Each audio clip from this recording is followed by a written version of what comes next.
won't surrender. Faith is like a fire that never burns to embers. The voice of the unheard.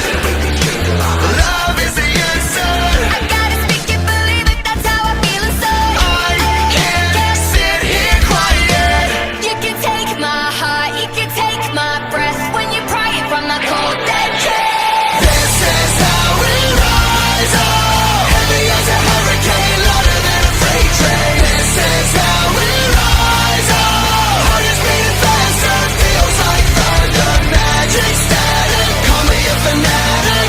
It's our world, they can never have it. This is how we rise up. It's our resistance, you can't resist us.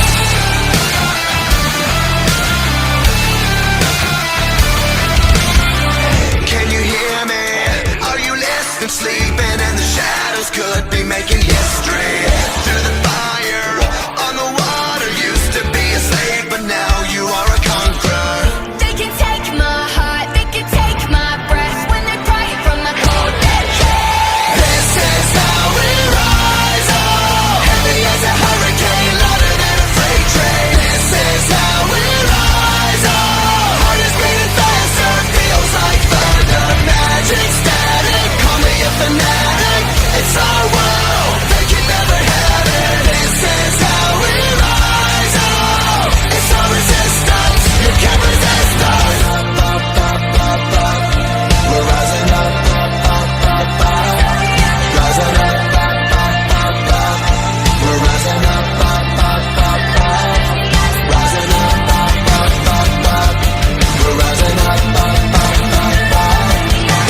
This is how we rise up. It's our resistance, you can't resist us. This is how we rise up. Heavy as a hurricane, louder than a freight train. This is how we rise up. Heart is beating faster, feels like thunder. Magic static, call me a fanatic. It's our world, they can never have it. This is how we rise up. It's our resistance, you can't resist us.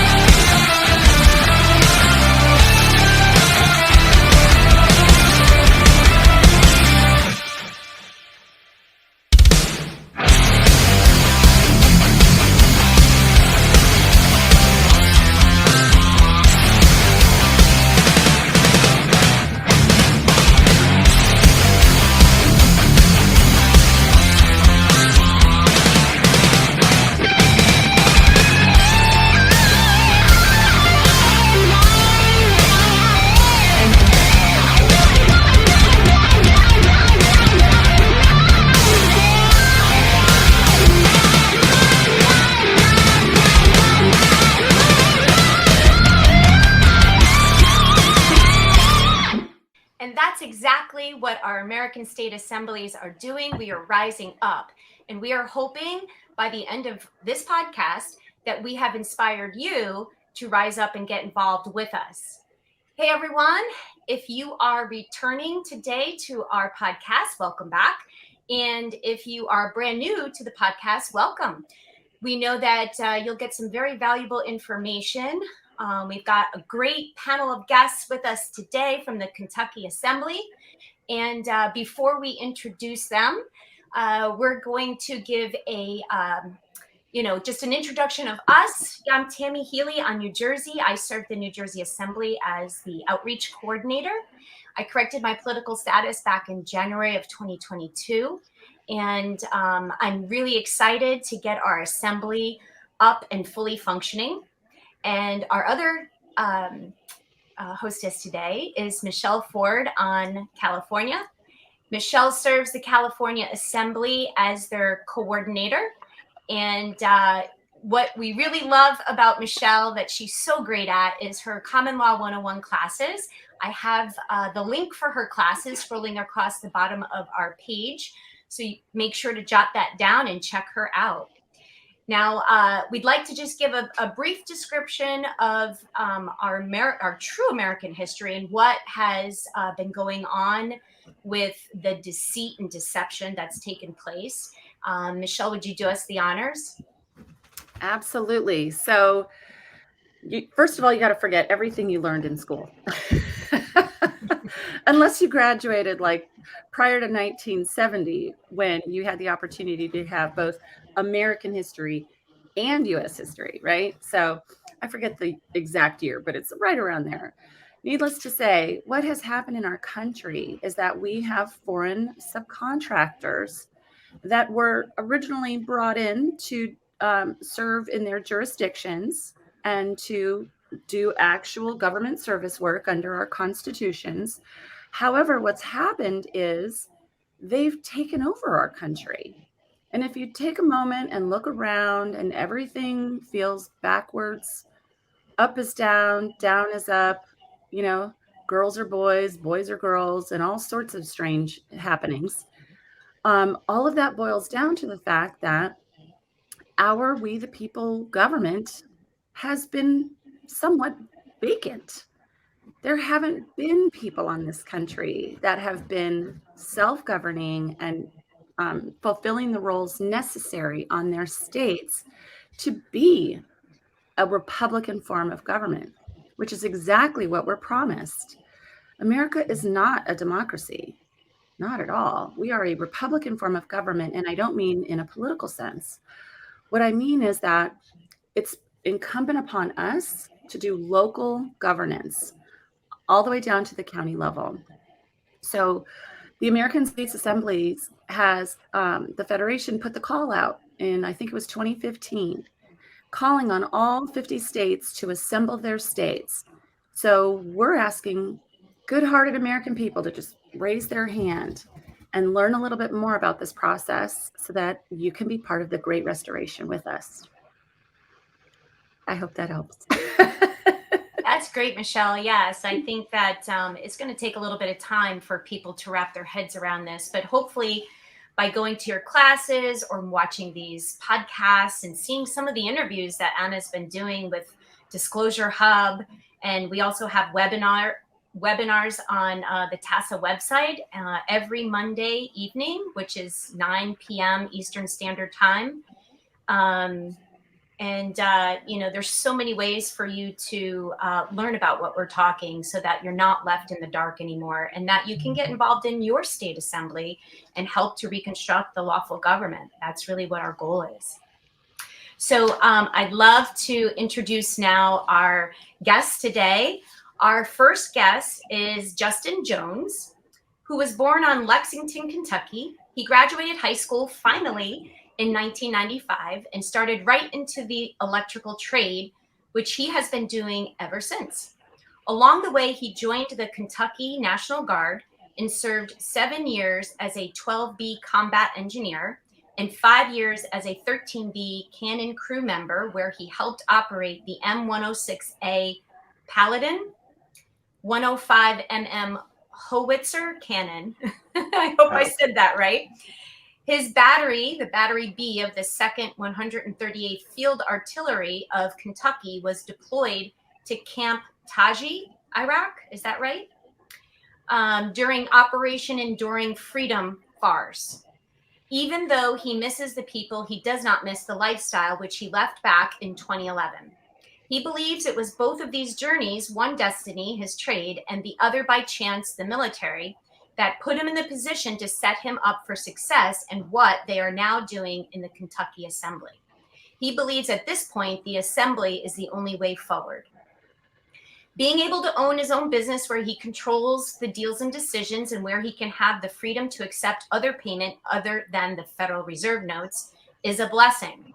He is happy that he doesn't need to depend on others for what he has. However, he didn't realize all this until he found out about Anna von Reitz and the other states of the Union who are now assembled and finishing the work of reconstruction that should have taken place after the Civil War. Of course, he had to wade through the Patriot PSYOP operation like other veterans and truly patriotic but uninformed U.S. citizens to find Anna and the information she was sharing. He knew immediately that what Anna was talking about was the truth, unlike any that he had heard from the controlled opposition, otherwise known as PAY, patriots. I love that. In hindsight, he can now see they were all a part and still are a part of the kabuki theater that is keeping our truth from getting out. In July of 2021, he stumbled upon an interview with Anna, and only a short month later, he papered up and corrected his status, declaring himself a Kentuckian. He is proud to announce that he and his 2 children are the first declared Americans on Lincoln County, Kentucky, making history for he and his children. He has come to realize that his life experience thus far was practice for now the big game. It wasn't hard for him to transition into self-governance because he has been doing it from the time he left the military. Like the rest of Americans who are waking up to all the fraud and deception, he wishes that he never participated in the backwards credit scams, and he most certainly would have opted out of the victory tax scam and all the other scams that they have hoisted upon us without full disclosure. Justin serves the Kentucky Assembly as the Marshal at Arms. He is truly enjoying working and living alongside other amazing Kentuckians where their main goals are to help rescue as many other persons from slavery and help to lawfully convert them back to people living as Americans domiciled on Kentucky. He also hopes to get some of those Kentuckians to join their assembly to help the reconstruction of the lawful American government. Welcome, Justin. Thanks for being on today. Yeah, thank you. Thank you, Michelle, and yourself for doing this. It's great. Yeah. And our last guest is Joseph Hayse, who was born and raised a Kentuckian. He is an Army veteran who, after 24 years and 8 months, terminated his service in 2016 with honor. After researching many aspects of American and world government for the better part of 13 years, and after returning home from his second tour in 2009, he corrected his political status in 2021. Shortly thereafter, Joseph took over the role as the state coordinator from the previous coordinator who was moving to another state. He enthusiastically began hosting weekly meetings with the slowly growing list of other status-corrected Kentuckians and other curious people from Kentucky via video conference. From that point, after having held down the proverbial fort for 10 wonderful months as state coordinator, he passed the gauntlet temporarily onto his more than capable state recording secretary while he was transitioning into a pivotal supporting role with the then budding Peacekeeping Taskforce. His transition was a bit cumbersome because there were not yet other fellow Kentuckians who were available and who weren't already busy with other jobs and obligations of the assembly that could help with the responsibilities of a state coordinator. However, as fate would have it, it wasn't long after the transition took place that there was someone newly status corrected who stepped up and volunteered to fill the role. From then on, Joseph has been actively involved with helping to properly stand up the international development of the Continental Marshals Service and the Peacekeeping Taskforce. To this day, both the Continental Marshals Service and the Peacekeeping Taskforce is growing strong with opportunities for other Americans to join and proudly serve in these capacities as lawful peacekeepers. Well, welcome to the show, Joe. Thanks for coming on today. Thank you again, Tammy and Michelle as well. Thank you. Thank you both. You're welcome. It's our pleasure. Yeah, thank So you. we're going to get right into the questions here because we've got so much to talk about, and I'm so excited to hear from you guys. So since the both of you served in the military, could each of you share how, or even if your experience there helped you to wake up? And if not, what ultimately jolted you awake? Go ahead first, Marshal. All right, I appreciate it. It pretty much helped me see black and white. There's no gray area in the military. I don't know if I was jolted awake back then. I wasn't jolted awake until 2020. I had never voted in any election, never played the whole Democrat-Republican game until 2020. I have to raise my hand and be honest and transparent as I can with people and say I did vote for Trump. Okay. But that went back to my bio as a style. I mean, I was a caring veteran, wanting change, and he seemed to bring the change. But as far as the experience there, it kind of made me realize that I was a man, because a lot of that in the military was what I call pencil whipping, especially in the National Guard. It's who you know, and if you're willing to go along with the status quo and all this and not question anything, you're a good E5 and you're a good E6, right? Well, that's where I topped out at.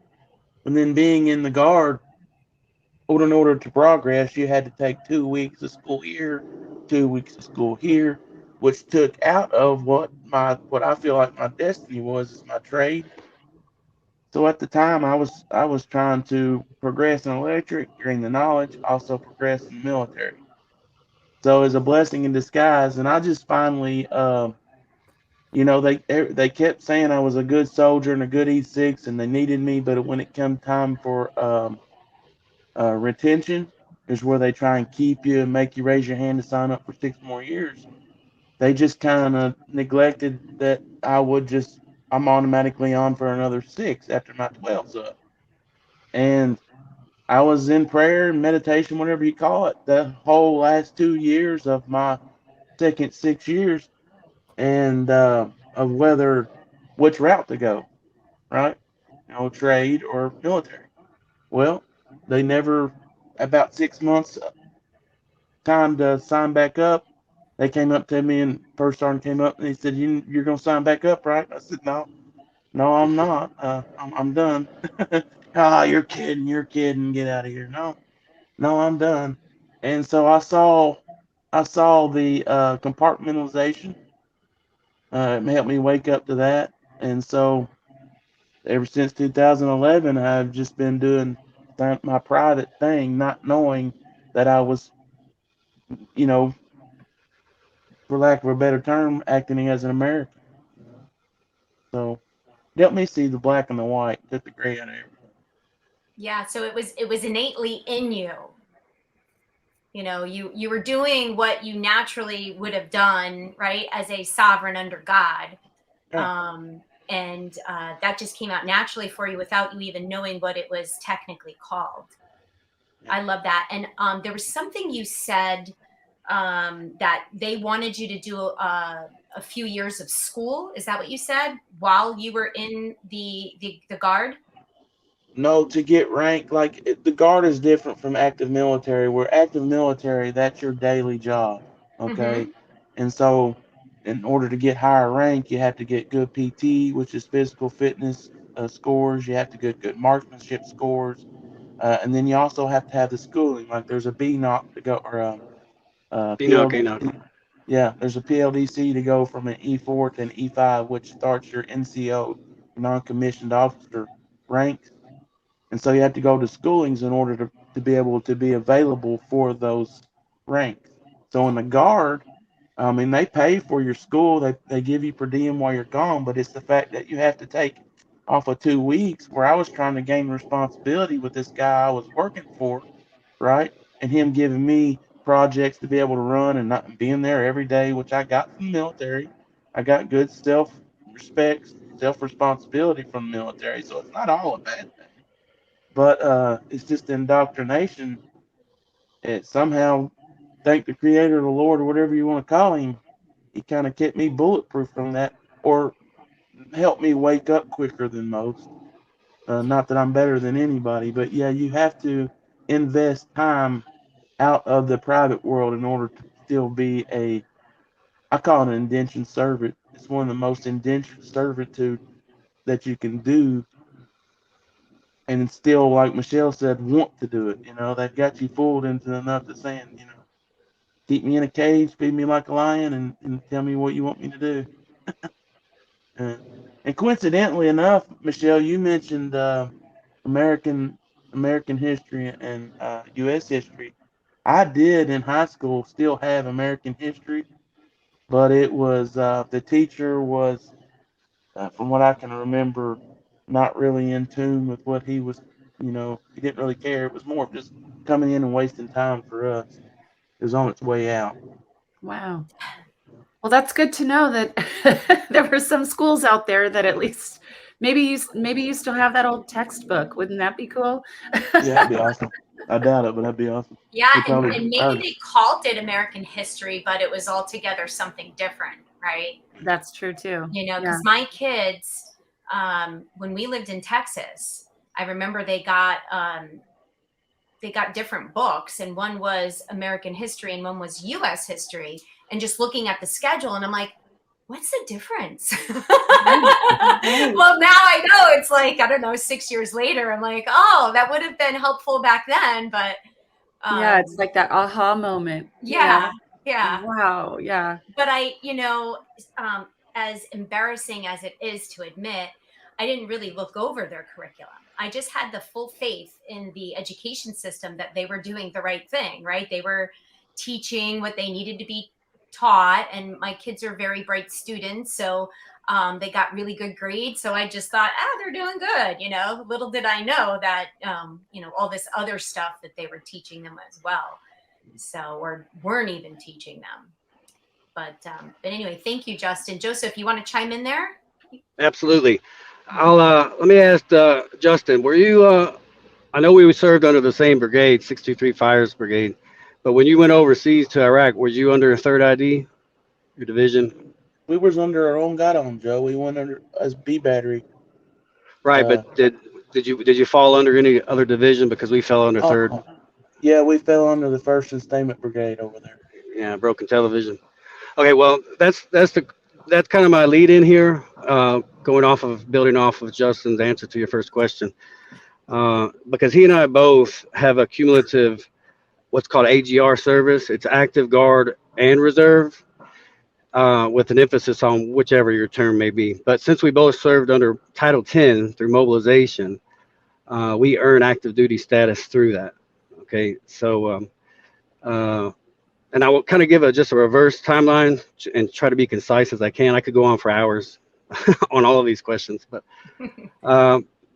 I never woke up to anything out of order until coming back from OIF 6, Operation Iraqi Freedom 6, and Justin was over there too at the same time, but he was in a different sector as me. But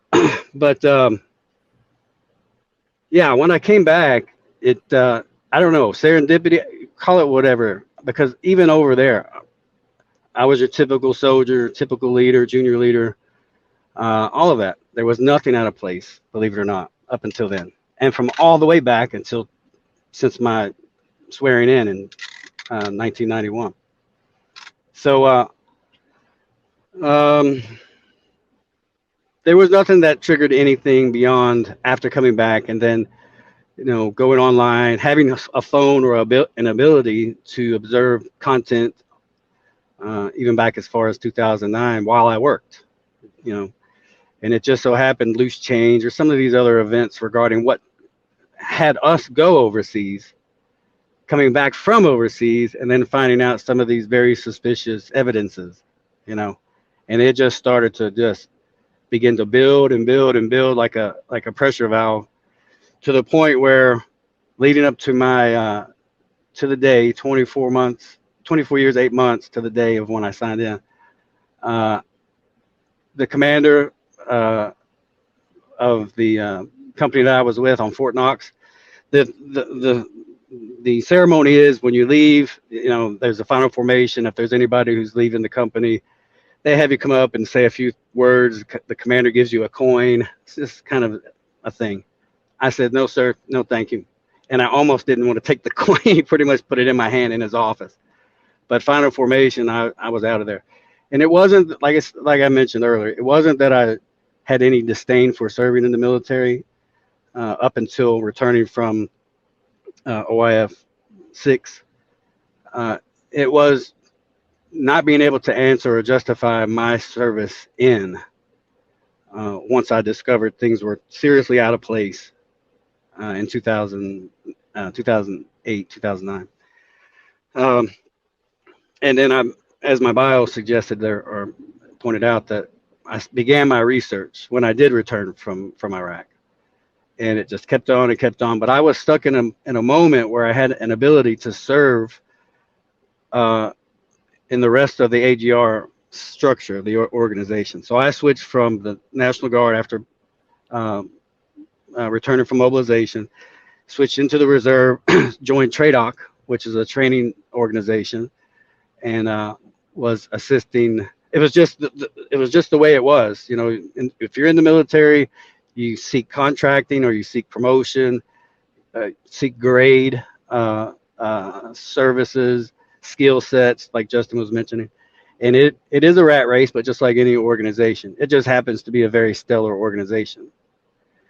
Well, on top of my growing knowledge base and education, um, and needing to work, you know, I just bit my tongue and continued to work for several more years as in the reserves and chasing contracts, but serving in an instructional manner, lanes training, other soldiers redeploying or deploying for the first time, those kinds of effects. But from 2009 until 2016, when I terminated service, I could not get out of there fast enough.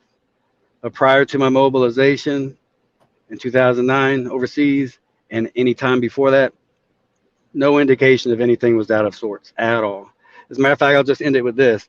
One of the evaluations for mobilization is a series of a whole battery of questions, but one was, I recall, are you a conscientious objector? First time I was asked, I was like, what's that? I don't know what you're talking about. I guess the answer is no. If I was to ever been asked that again, I would have to say no comment or something, or yes, absolutely yes. But I hope that answered your first question. Thank you. Yeah, and I have a question. I wonder why do you think that they would ask that question? Yeah. Do you think that they were asking because they wanted to see who they could still keep under their spell, you know, or who was starting to figure things out? it's more methodical because we have had conscientious objectors. What happens is they usually fall back in a rear detachment status. They'll stay out of frontline operations, and it's depending on how much they object. Yeah, those are the guys that need to just take the orders and do what they're told, right? No, conscious. Yes, yeah. Yeah. And who are geared for that, like I was, and like Justin was. Yeah. I was just going to add one thing, if I may, to Joe.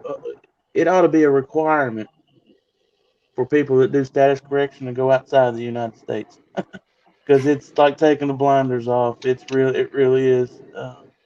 And you know, I'd have looked both ways before I answered it the second time. The conscientious objection question. Yeah, you were asked that, I'm sure. Yeah, I mean, the second time it's like, First time it's like, yeah. Yeah. Yeah. I don't remember being asked that during Operation Noble Eagle. Did you serve at Fort Campbell as well for that? Yeah, we took over security while 101st went out, and that was a go. Yeah. I don't remember being asked that. I was really lost in in the military mindset. I was your typical kind of soldier that adored the idea of attempting to serve my country. Yeah. Dress right dress, military band. The training was awesome, and that's an understatement. They love that. The higher ups love that because they don't have to worry about you straying off the track.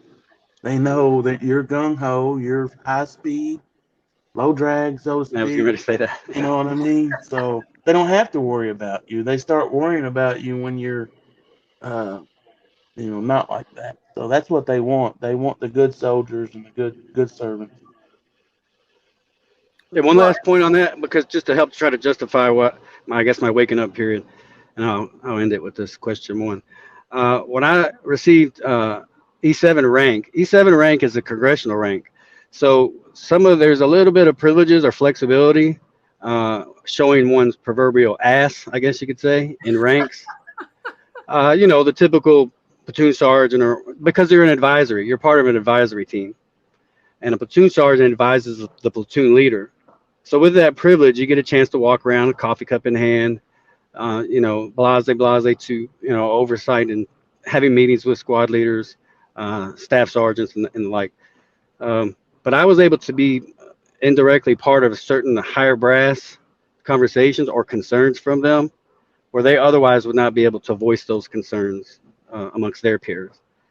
So, yeah, having that opportunity and not felt pressured for being demoted, that was one of my luxuries, I suppose.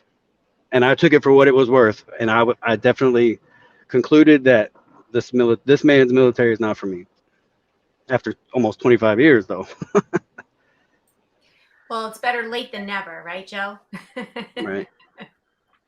Yeah, and super quick before I go on to the next question, Joe, you said something regarding loose change when you were talking. Are you referring to 9/11 and what happened with the? Okay, all right, that was an incredible documentary. I mean, Building 7, it is absolutely unexplainable. There's no reasoning around that whatsoever. Yeah, I like to say that if it walks like a duck, talks like a duck, looks like a duck, smells like a duck, it's probably a duck. And don't hate me for calling it a duck. Yep. Of course, I've been saying that for a long time, but so don't get me started on how, unfortunately, the transgender movement is making it that you can't really say that anymore.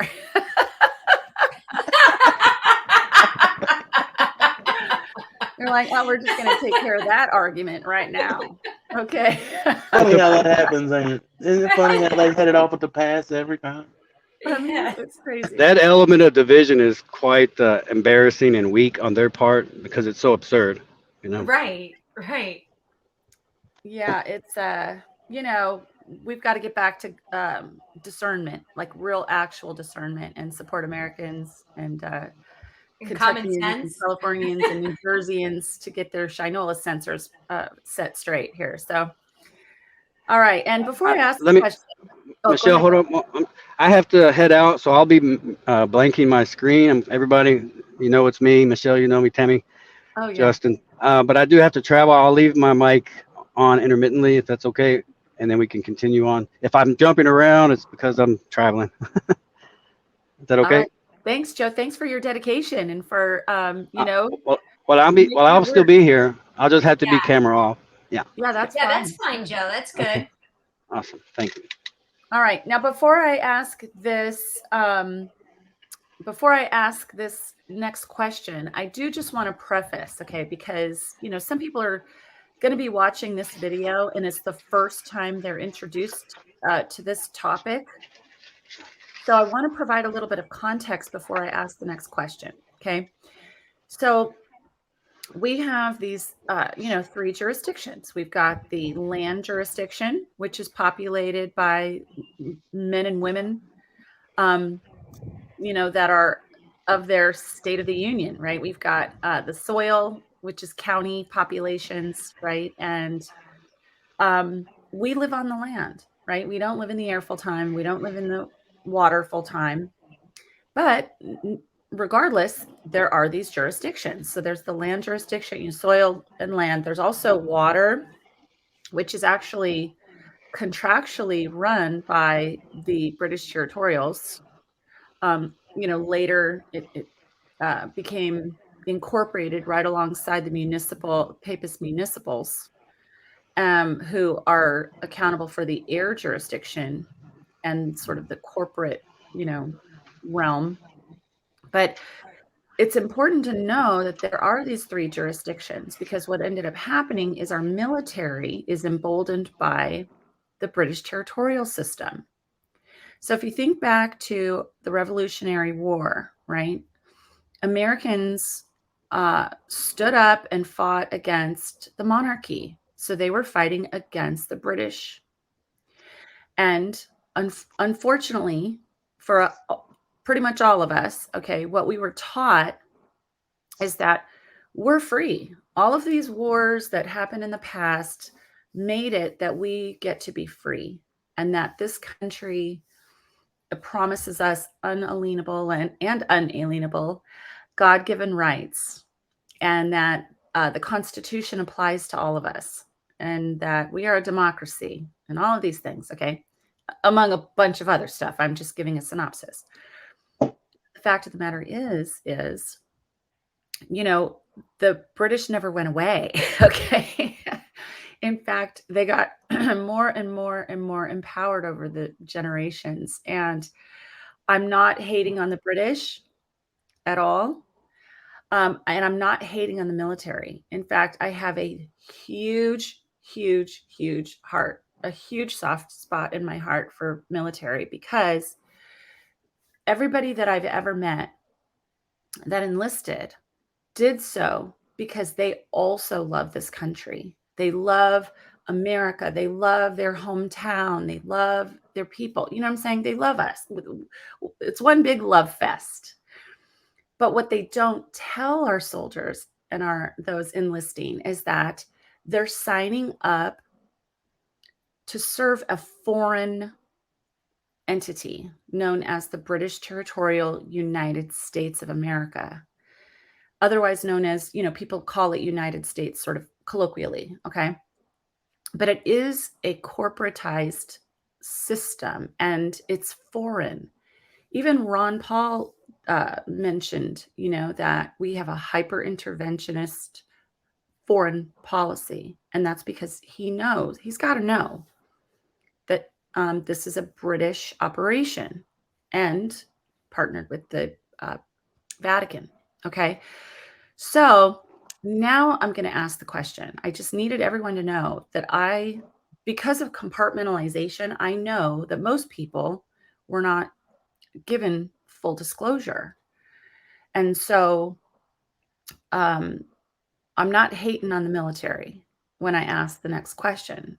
In fact, I would love to have like a sit down with the Joint Chiefs and have a real conversation, about all of this mess with Anna's permission, of course, or maybe Anna should have a sit down with the Joint Chiefs, okay, to explain this mess. But here's my question. Now that I've set that whole thing out, Justin, how did you feel when learning that our country was being run and occupied by foreign corporations passing themselves off as our American government? And also, how did you feel when learning that our military is the culprit behind these shenanigans? That's a great question. I was like, duh. I mean, it's not to be smart ass about your question. I'm just like, it was like, duh, that makes total sense. You know what I mean? And it goes back to Joe's mentioning of the compartmentalization that is at each level echelon of the rank system. There's not many people that make it to generals, but there's a ton of privates, you see. And so for me, it was more like, well, that makes sense. And I'm getting cold chills right now with the decision I made back in 2011 to cut ties with it. Because when 9/11 hit, going back to 9/11, when that happened, I spent 2 weeks glued to the TV, going to my first sergeant saying, I'm going on the next train leaving, and my cousins and other members of my family were getting activated to go, and here I was getting left back and stuff like that. I did So, too, Justin. I did too. I called my company CEO and yeah, uh, said, what are we doing here? yeah. He said, And so calm I down, didn't, Frank. yeah, I didn't end up going till 08, 09, but keeping with your question, um, you know, it was kind of a no brainer for me, and it enforces uh, what I'm doing right now and the effort that I'm putting in for Kentucky now. I'm honored that the information came to me and to be able to learn it.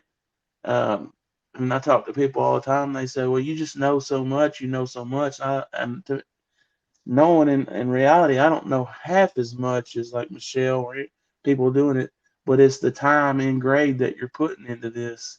And I say, I know what I know because I volunteered, one, for a position, and two, I'm involved.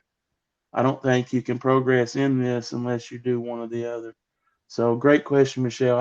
It was the glue that brought all this, what I'm doing together, when I finally realized that that's exactly what it was.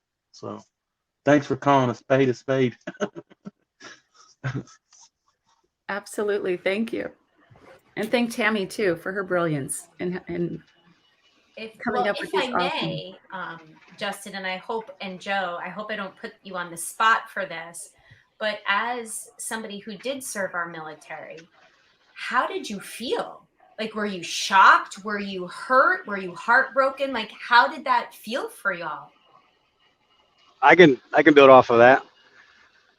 Uh, over the past 3 years, since being involved with getting higher education, more thorough education regarding American history, and attempting to be proactive to the point where if it becomes a court of international opinion regarding all that has taken place, and the attempt by the various armed forces leaders or whoever it may be at that point, it's wishful thinking at this point, but how would they justify what they have done, even going back to the 16th president? Mm. And again, it's just because of how oftentimes in the military, you kind of walk away with a sense of just awe, because there's a lot of functions within the military that's just absolutely epic.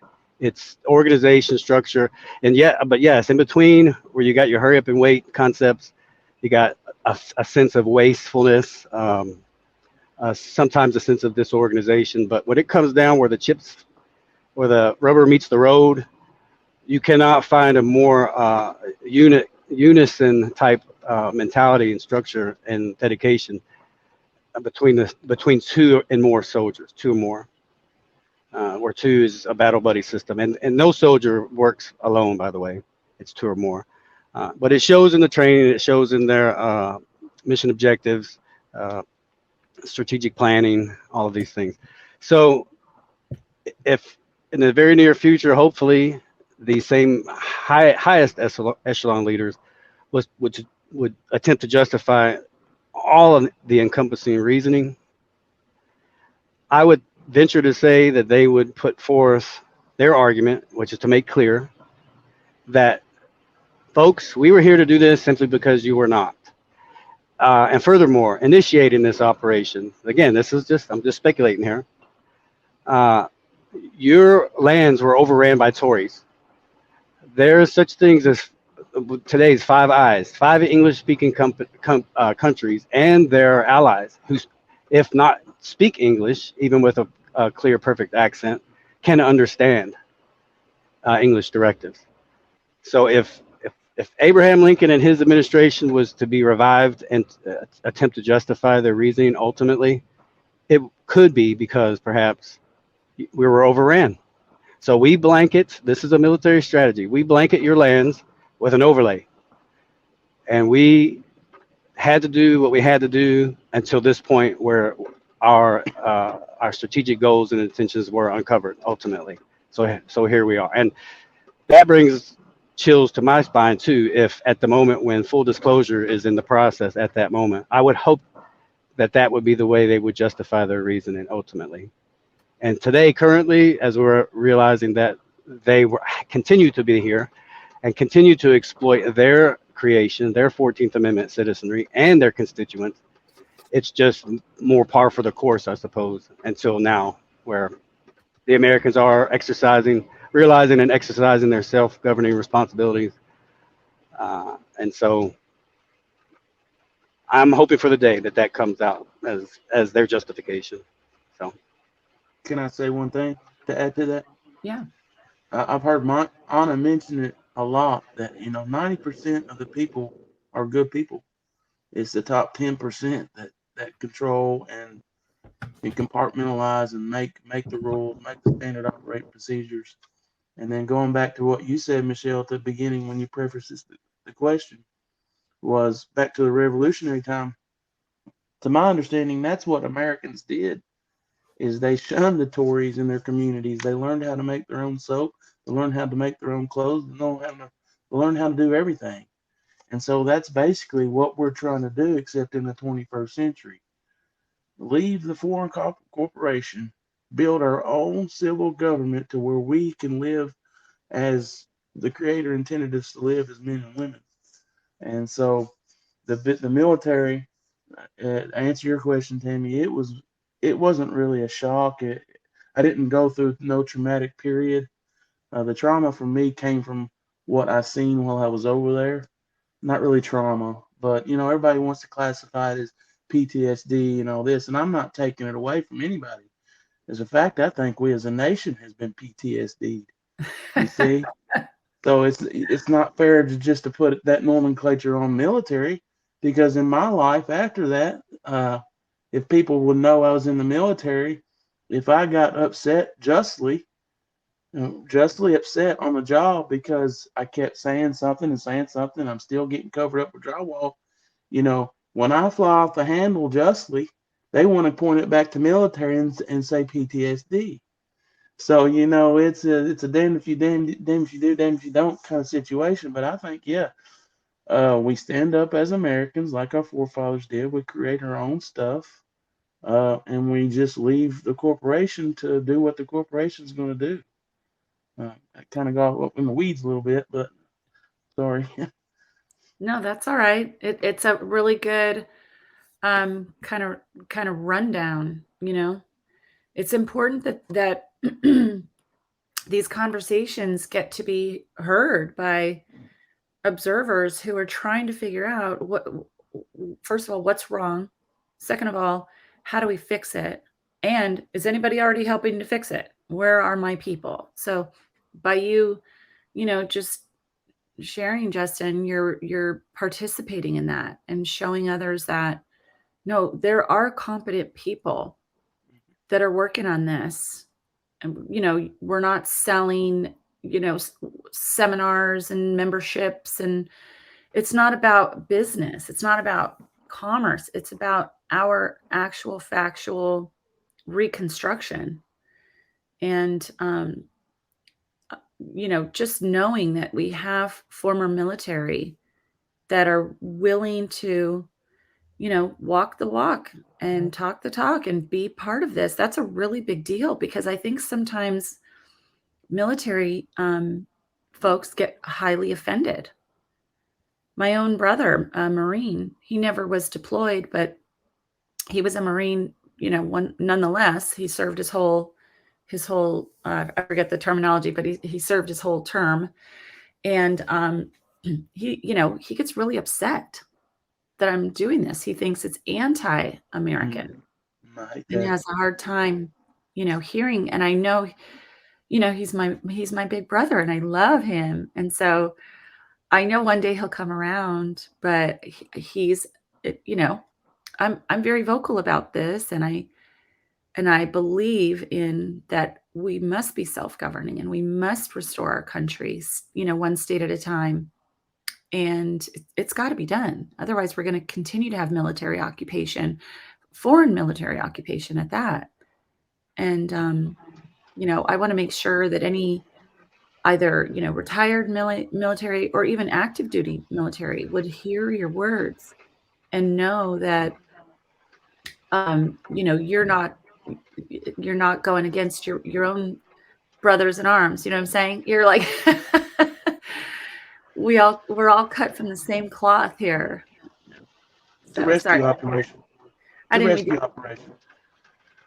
What was that? It's a rescue operation. Like Anna says all the time, it's a rescue operation. Yep.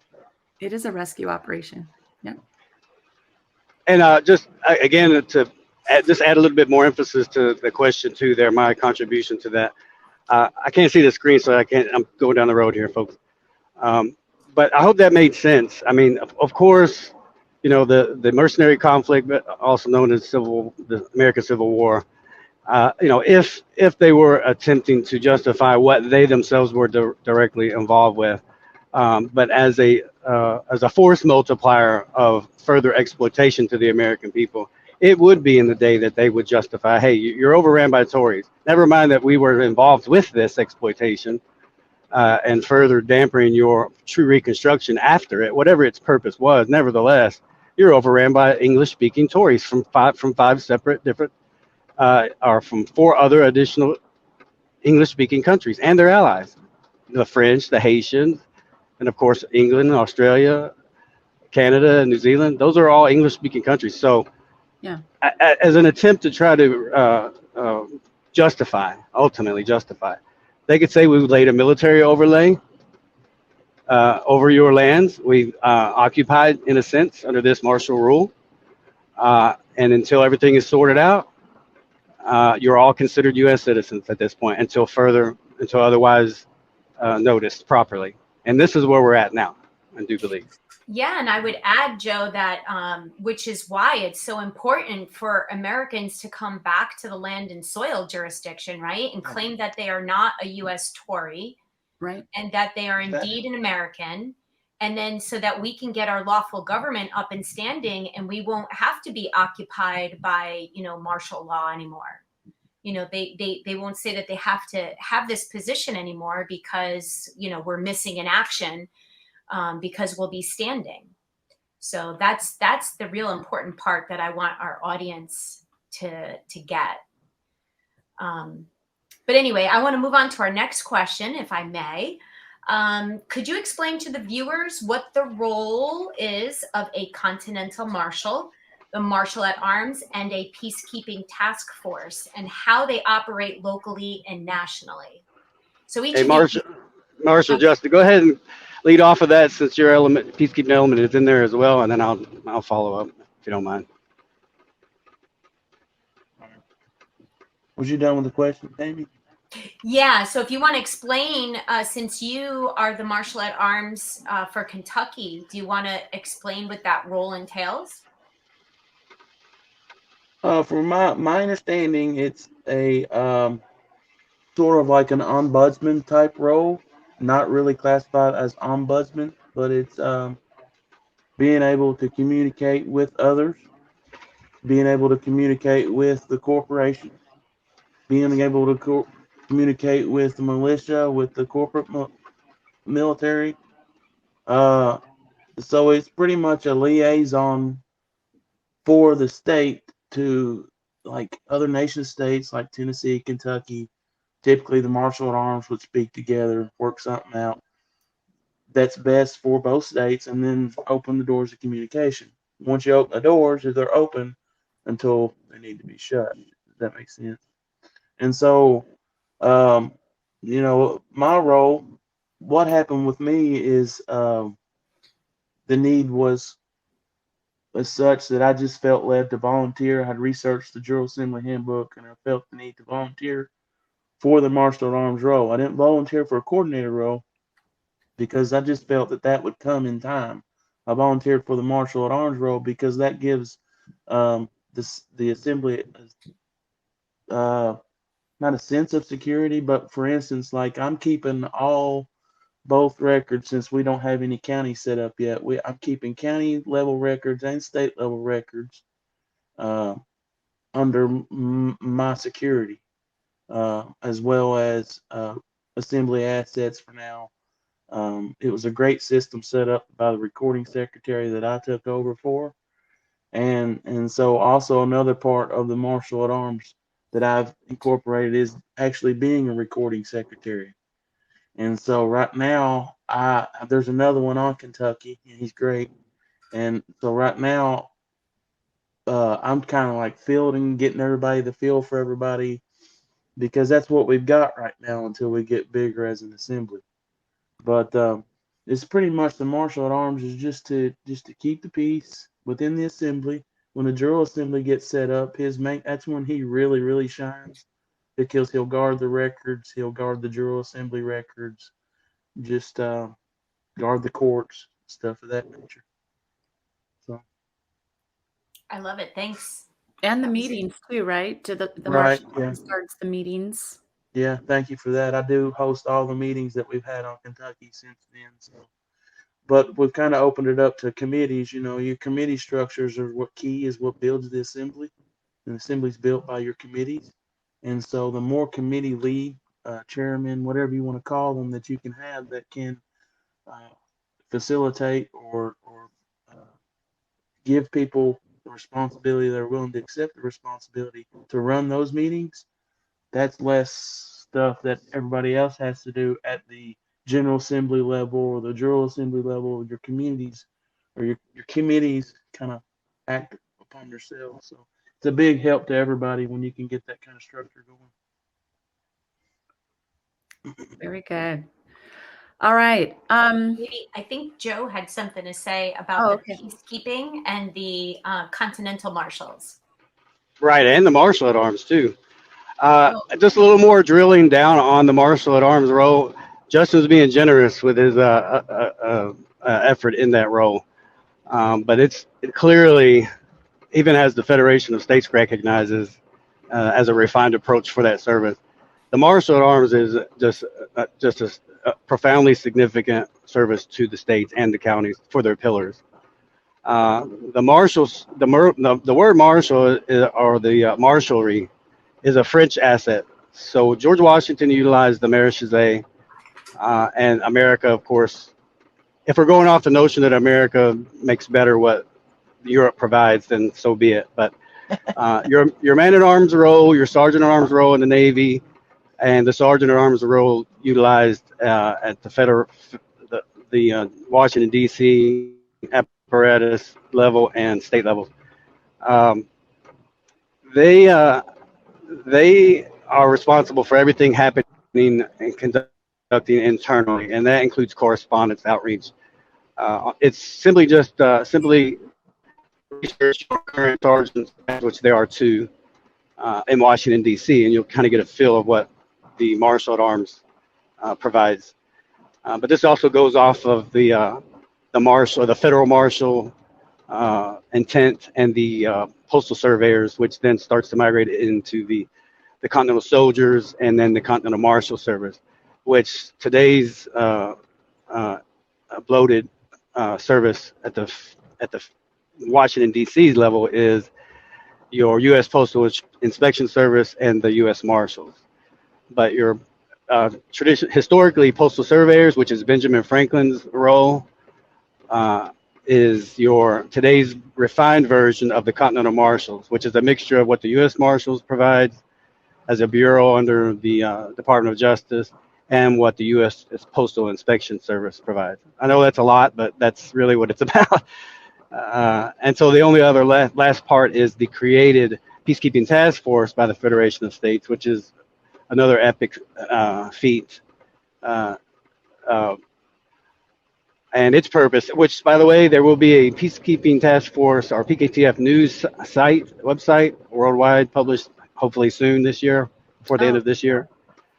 Yeah, and it does not facilitate services of what the Marshals at Arms provides, because that's a completely separate internal peacekeeping entity. Internal being that within the assembly itself.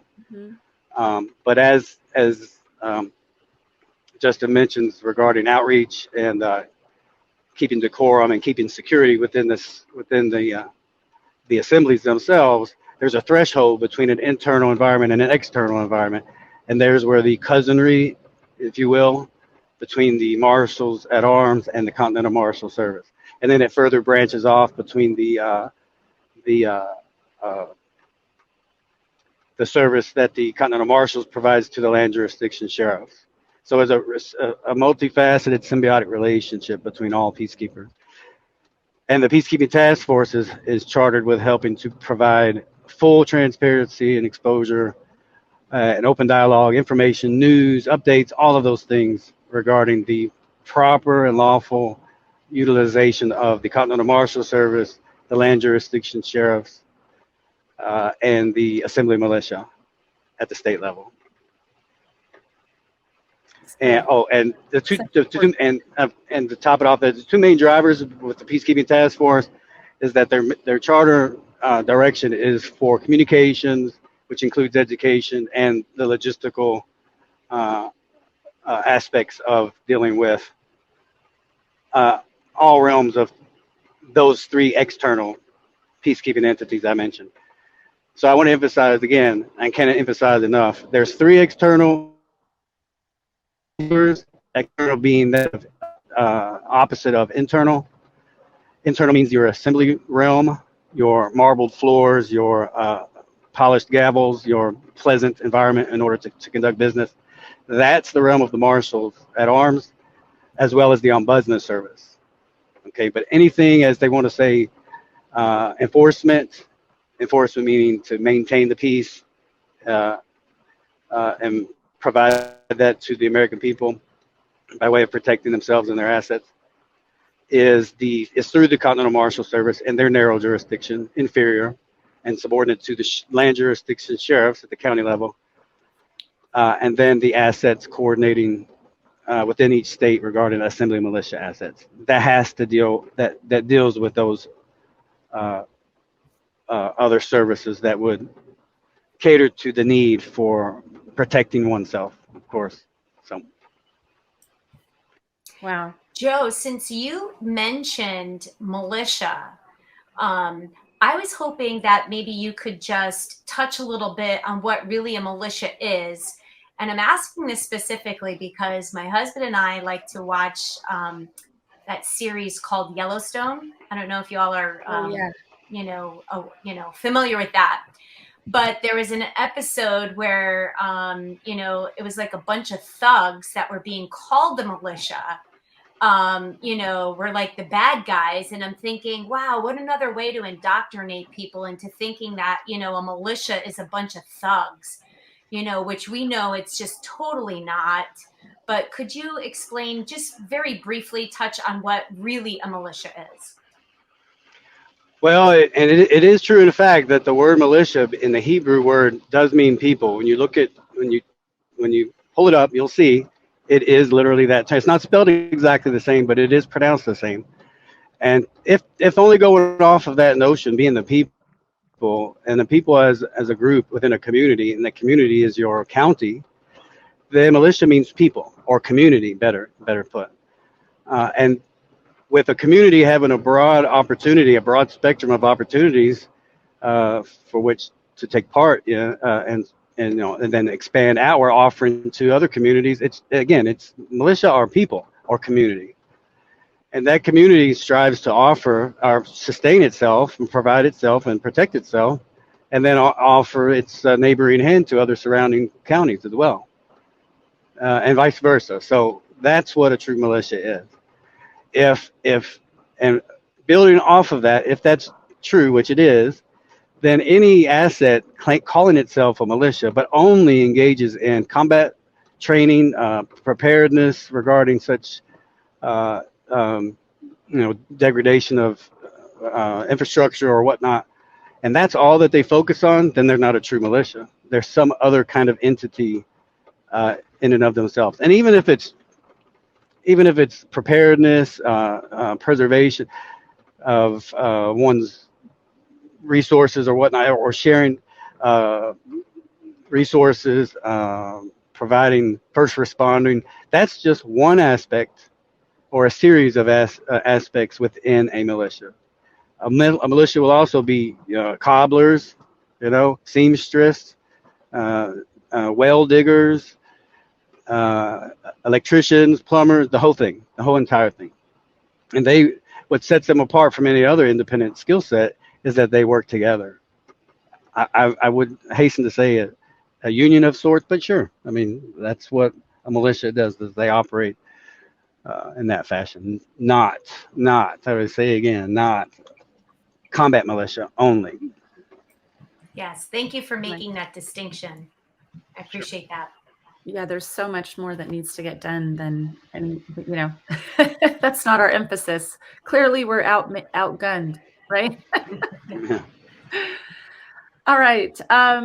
So what kind of previous experience, if any, does someone need, and what type of training can someone expect when signing up for any of these positions?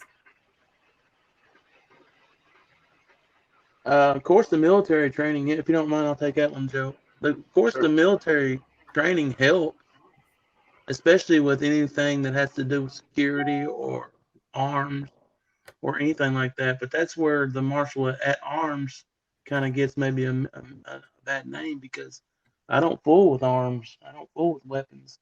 Right. Uh, our weapons are cameras and computer skills.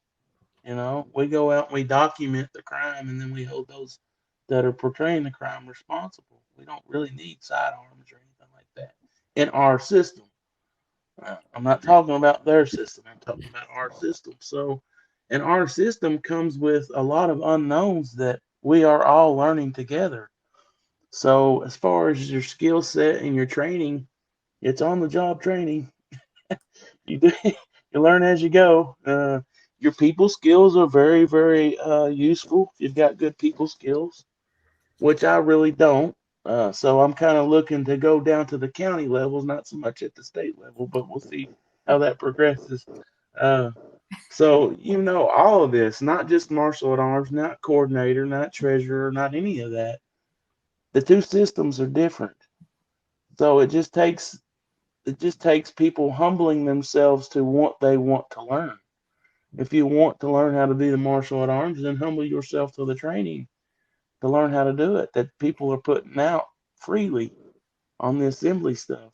I see a lot of hopium going around, and that does nothing for anybody but, put you back in the corner and scared to death.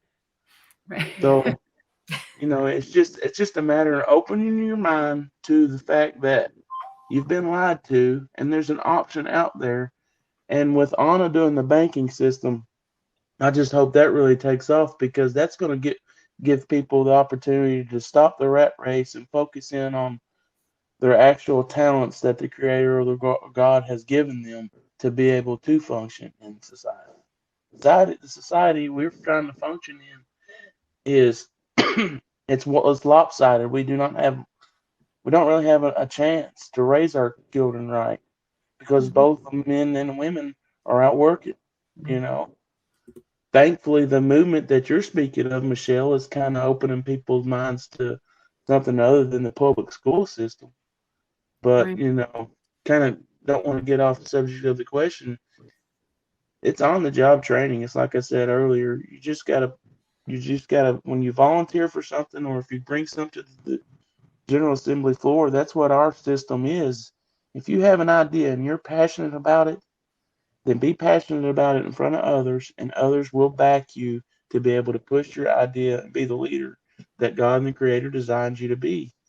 I don't think any of us were designed to be paupers or followers. I think we were all created to be leaders. That's why we're Americans. That's why we were born on the land and soil of America. It's just going to take some time to figure out, for each individual to figure out who they really are and correct the public record. That's basically what it is. You're not changing who you are. You're Right. correcting the public record. You're making the documentations match. So Right.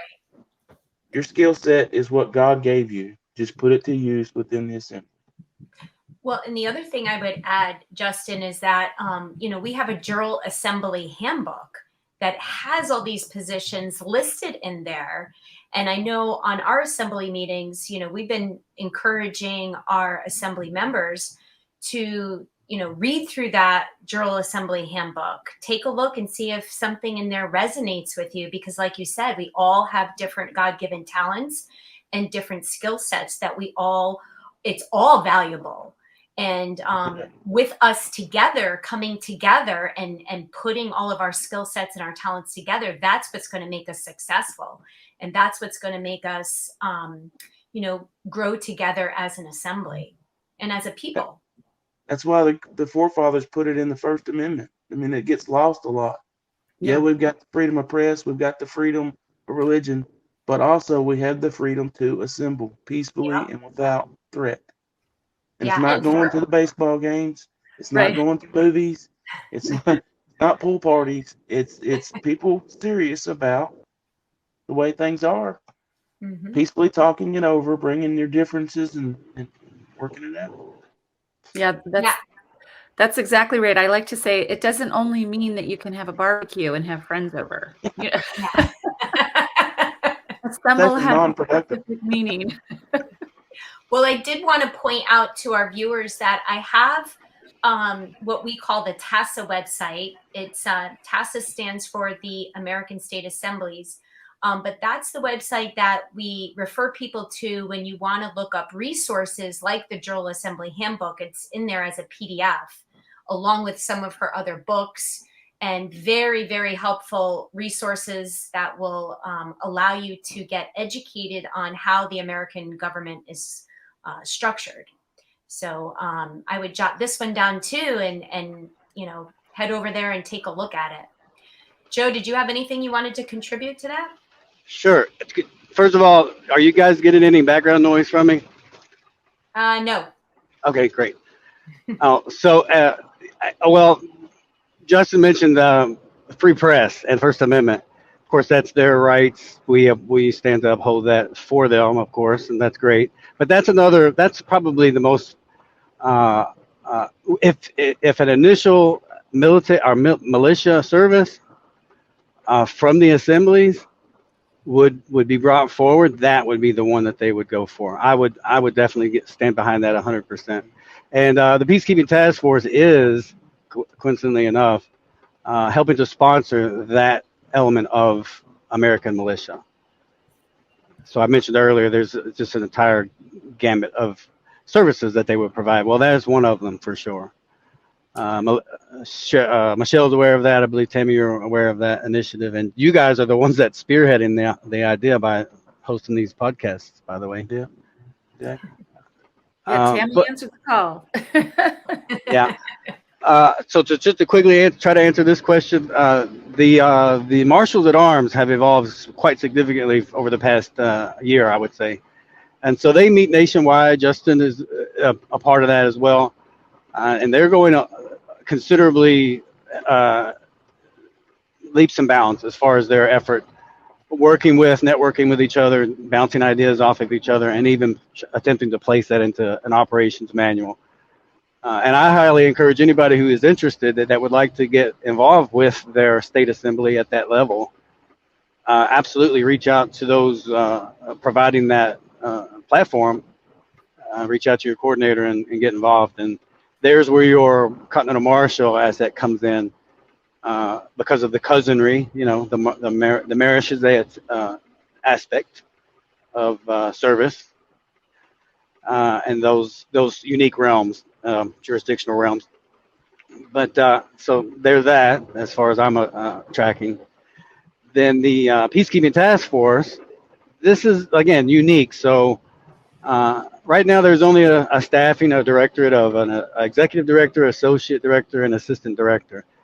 And so if anybody's interested in that, which I am, nevertheless, my future endeavor is to be more local, like Justin is at the county level. I am too. Hopefully, in the next year or two or three, maybe my county has no land jurisdiction sheriff, and then I'll run for that. That's always been in my intent, by the way, after correcting my status. But so yeah, if you're interested in that and you have skills directing various aspects and you would like to get involved or interested, you can reach out to me. Michelle has my email. Tammy, I think you have my email. Last but not least, the Continental Marshal Service. It's fairly in depth. It has always been since its iteration. There was a Continental Marshal Service under a different senior leader, a woman. I can't quite remember her name. Is it Marshal Haywood, I believe? But like many things that are initiated and are cumbersome and cannot endure those trials and errors, the first Continental Marshal Service kind of fell by the wayside. But it was retained and refined, and the senior leadership of the Continental Marshal Service today is quite content with where they are now, even to the point where they've had to stop and wait for the other assemblies to catch up. So if you're interested in that as well, you can reach out to me also, and I can point you in a direction to find further information about that and education. Awesome. Thank you for that. And so I'm taking that could be a call to action.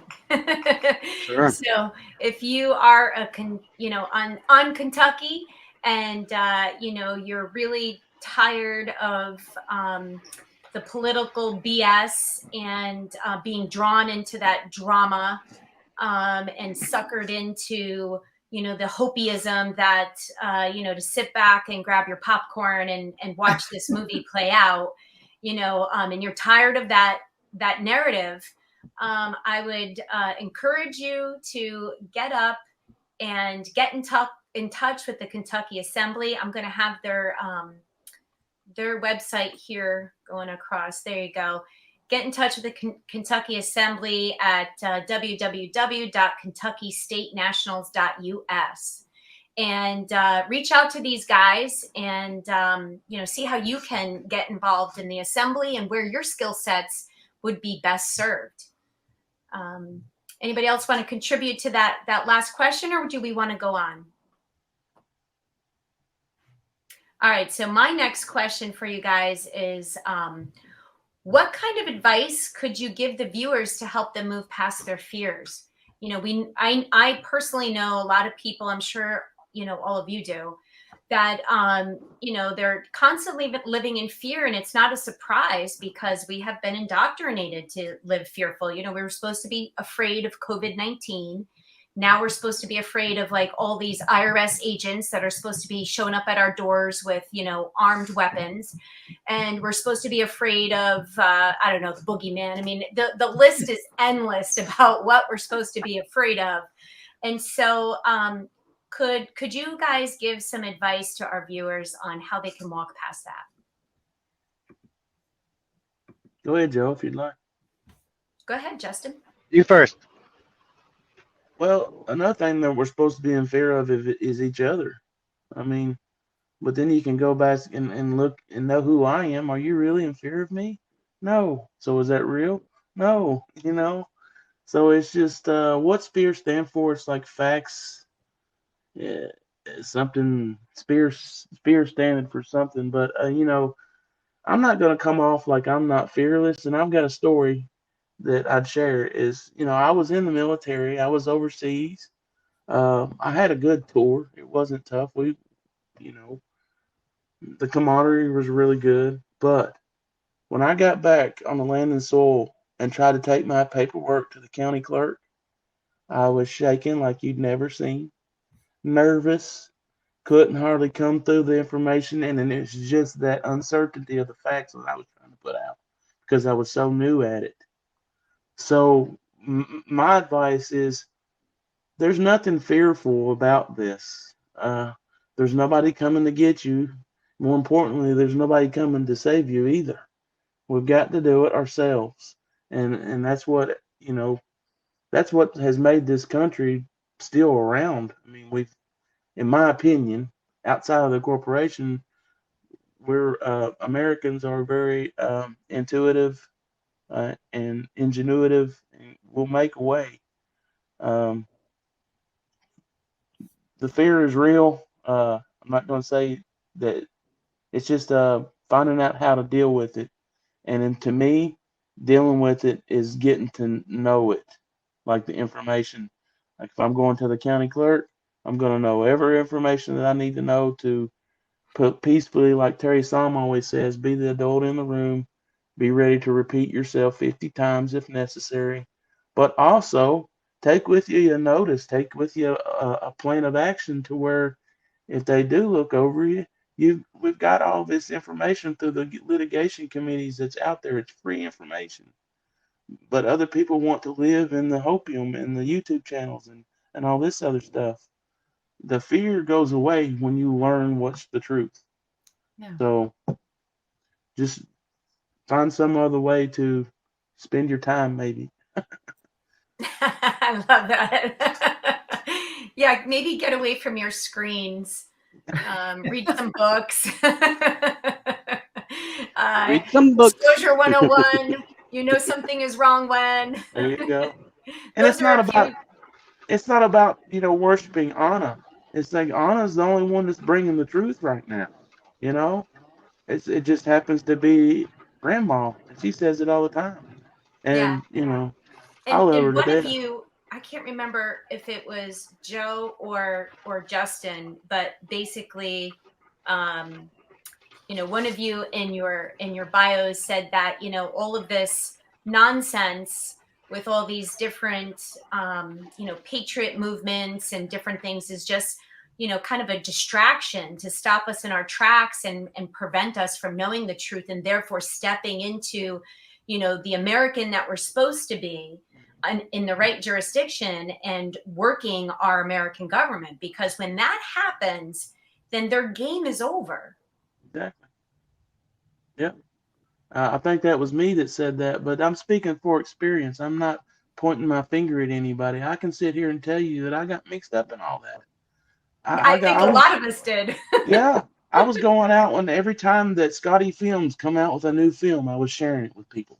Yep. I don't know if you know who that is, but the I had no business speaking on what I was speaking, and it did. It didn't burn bridges, thank goodness, but it made people question, is he really there?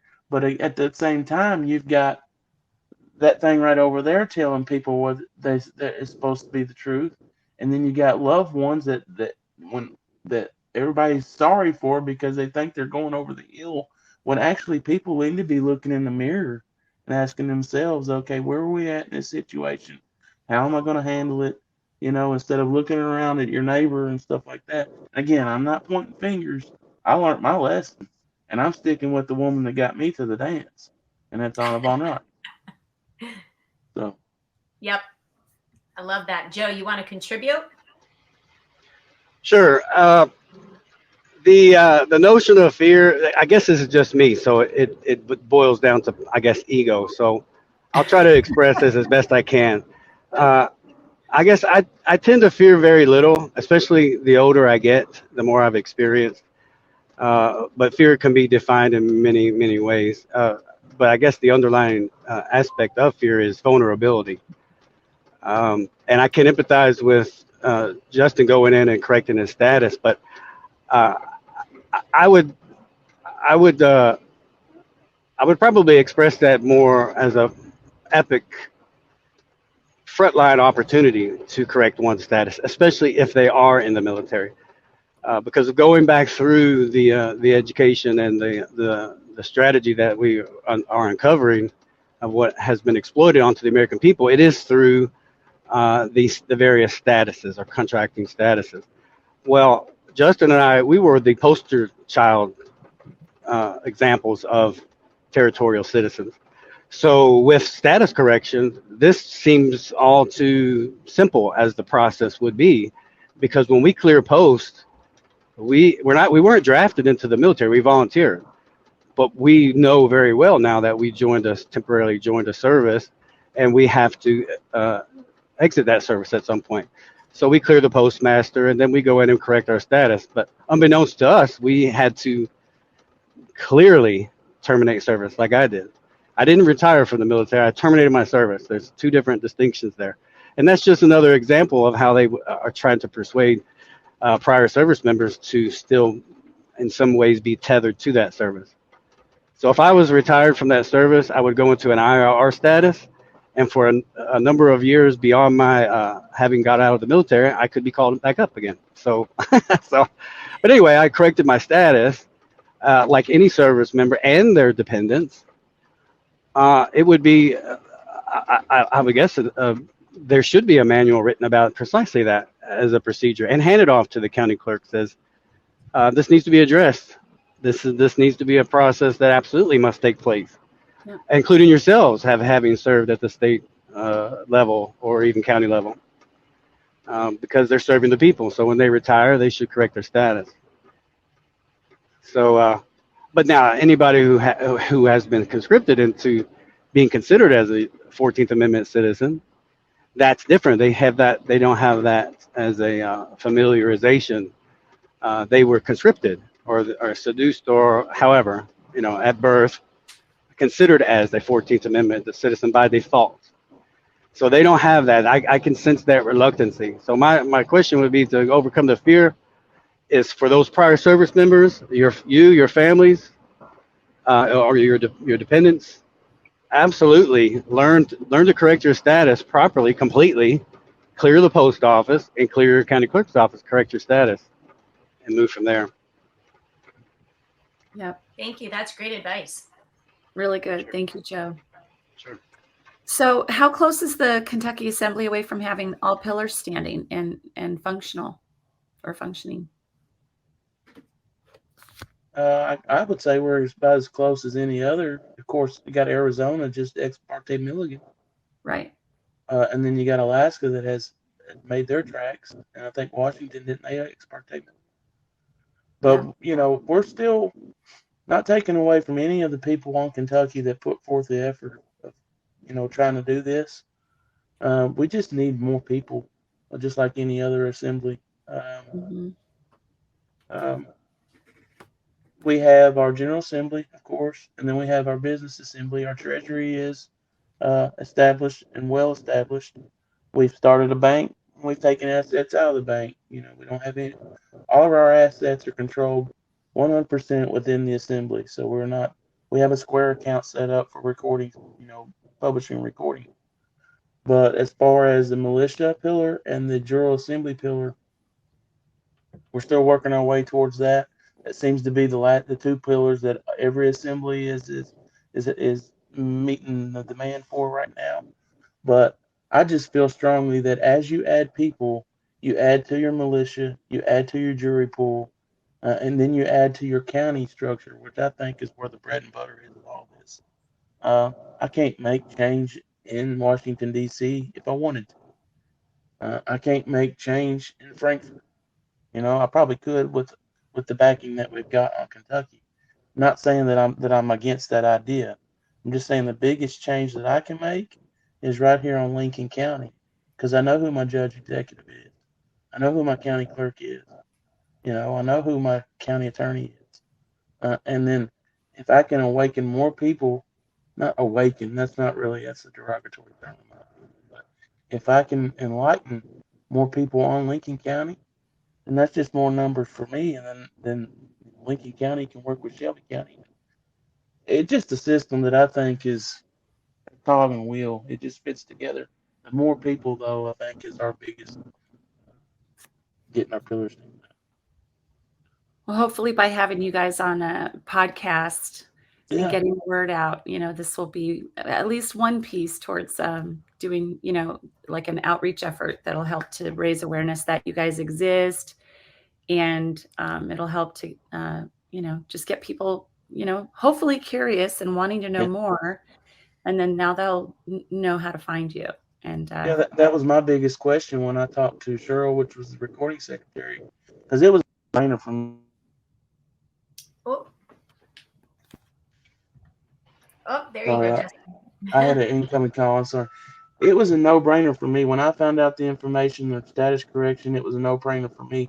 My first question, because I had been burnt by so much other stuff, to the recording secretary was, "Is this real?" So, you know, um, it just, it's funny how it works like that. yeah. So my next question is, what do you find your assembly's biggest challenge? And maybe you just answered that, but what is also one of your assembly's biggest success? I'll share that. Yeah, go ahead. Okay. Well, as Michelle is aware, and Tammy and Justin is aware, my capacity within the Kentucky Assembly is limited because I work with and for the Federation in more than one capacity. But it is interesting to know that because of those limitations, however, I am still able to contribute to the assembly.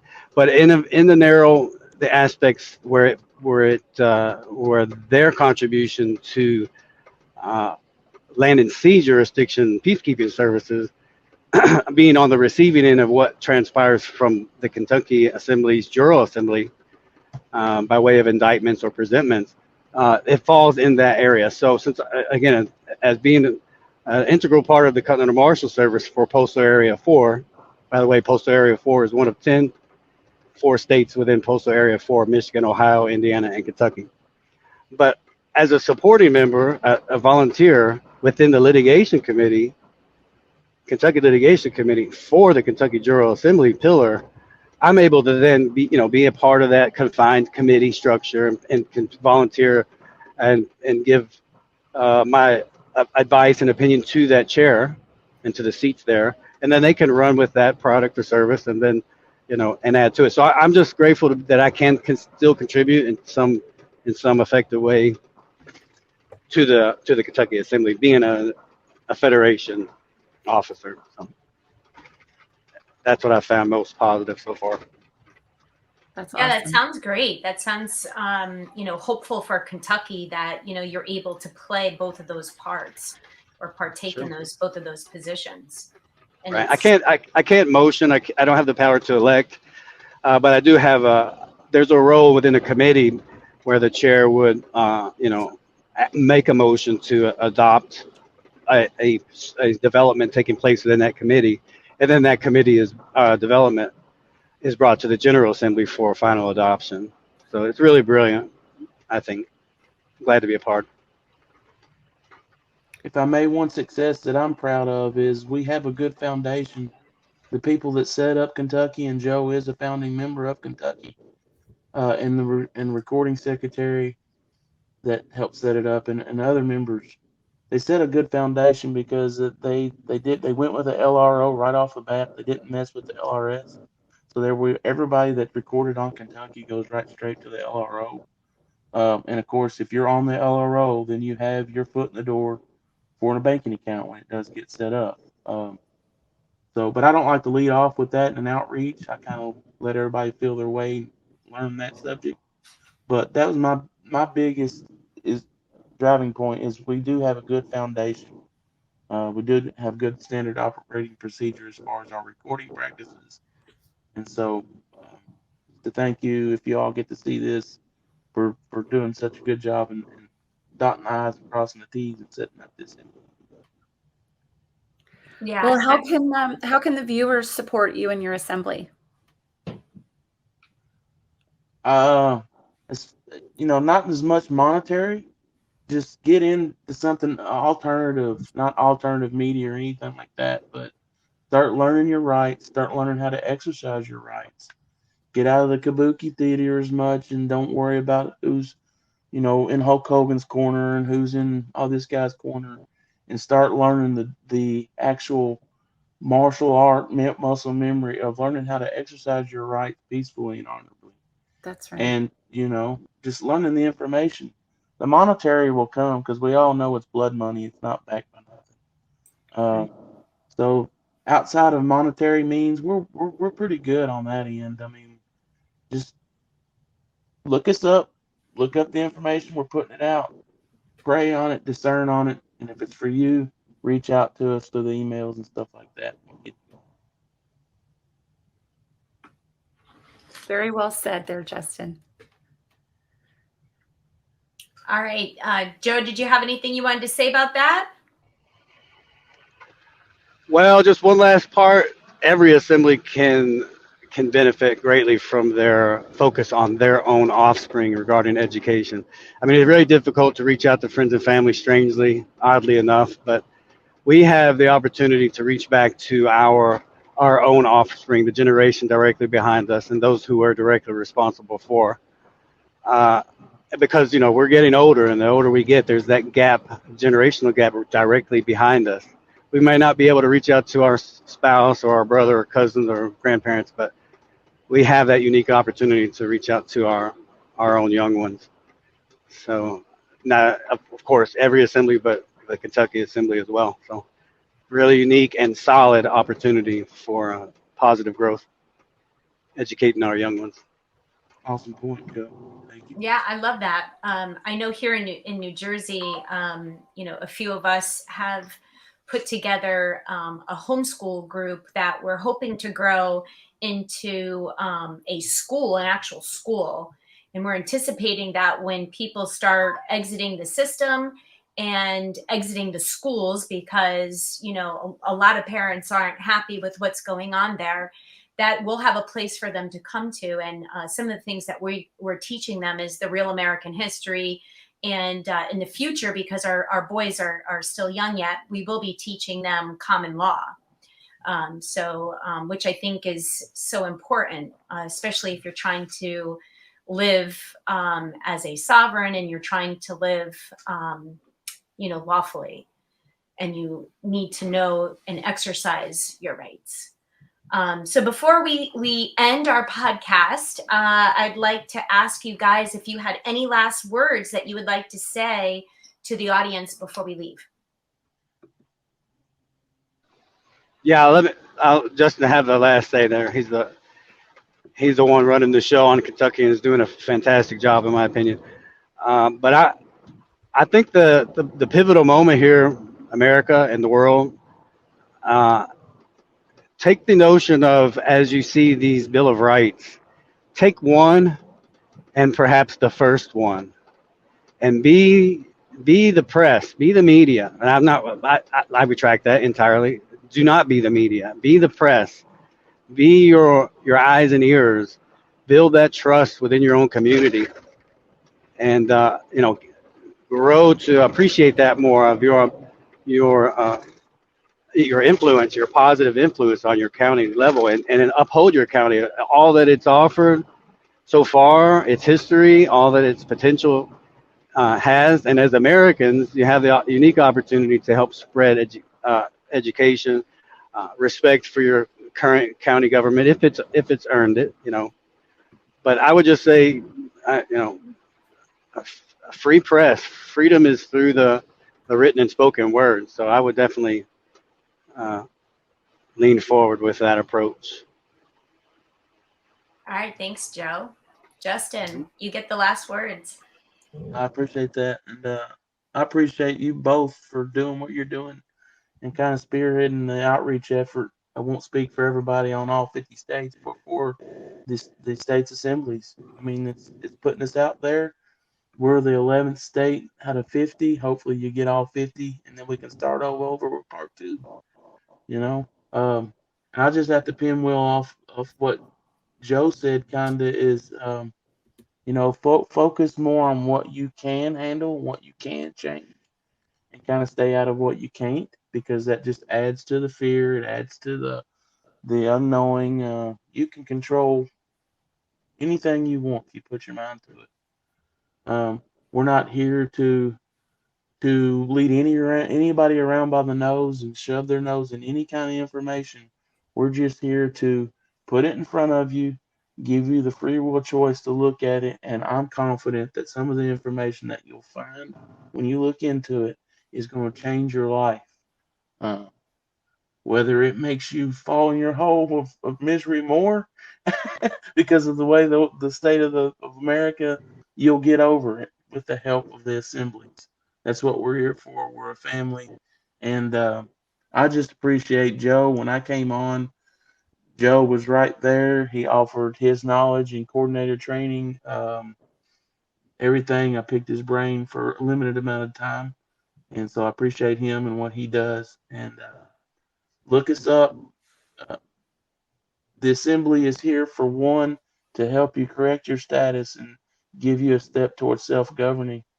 The second thing that the assembly is here for is to try to reconstruct our civil government. You don't have to participate in that if you don't want to, but I would recommend you look into what's been done to you as far as a paperwork aspect. They call us the paper terrorists for our liens and stuff, but it's actually paper terrorism on the other side. They're the ones they're the ones that have found all the loopholes in our system. Yeah. They're the outlaws. We're standing within our laws. So just again, thank you both very much for taking the time. I know there's a lot of effort goes into getting something like this prepared. So thank you for the opportunity. Well, thank you both for being on today, taking the time, because, sometimes the viewers don't know this, but there's, these guys and many of us in our assemblies have a lot of work that we're doing to reconstruct our lawful government. And so for these guys to take time out of their day and, to outreach, to get in touch with other Kentuckians to help, rescue you from your enslavement is really a very gracious effort on their part, taking out of their already busy lives. So thank you both. And Michelle, always thank you for taking the time. I know you're really busy on your state too. And one last word is that if there are any other states that would like to get set up for a podcast, please reach out to me either through the American State Assembly's podcast channel or through Mattermost.